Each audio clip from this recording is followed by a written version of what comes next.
নবীজি বলছেন একদিন সাহাবীদের মজমায় একদিকে তাকাইয়া বলছেন যুদ্ধের জন্য ফান্ড কালেকশন করতেছে, দান।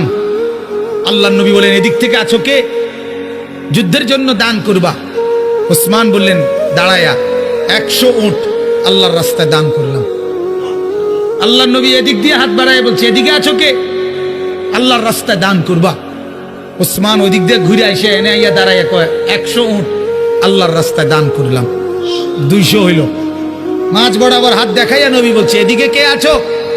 আল্লাহর রাস্তায় যুদ্ধের জন্য দান করবা।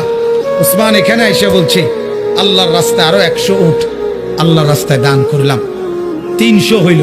ভাইয়া 6 বার নবীজি বলছে আর কে আর কে আর কে? 6 বারই ওসমান দাঁড়াইয়া দাঁড়াইয়া বলছে 100 100 100 100 100 100 600। কয়শো? 600 উট। এবার আল্লাহর নবী হাসি দিছে আর ওসমান দাঁড়াই আবার বলছি ইয়া রাসূলুল্লাহ 100 ঘোড়াও আল্লাহর রাস্তায় দান করলাম। নবীজি খুশিতে চেহারা মুবারক নূরের চেহারা চিকচিক করছে। হযরত ওসমান বলছে ইয়া রাসূলুল্লাহ একটু অপেক্ষা করেন, আমার দান করা শেষ হয় নাই, আমি ঘরের থেকে একটু আইতে আছি। হযরত ওসমান ঘরে গেছেন, রুমাল বিছিয়ে দিয়া বিবিকে বললেন স্বর্ণ গহনা অলংকার যা আছে সব দাও। স্ত্রী বললেন কেন?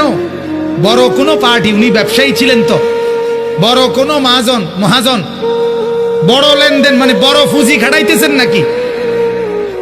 হযরত ওসমান বললেন হ্যাঁ বিবি, আজ আরশে আজিমের মালিকের সাথে পুঁজি খাটাইতেছে। আজকের মহাজন সবচেয়ে বড় মহাজন।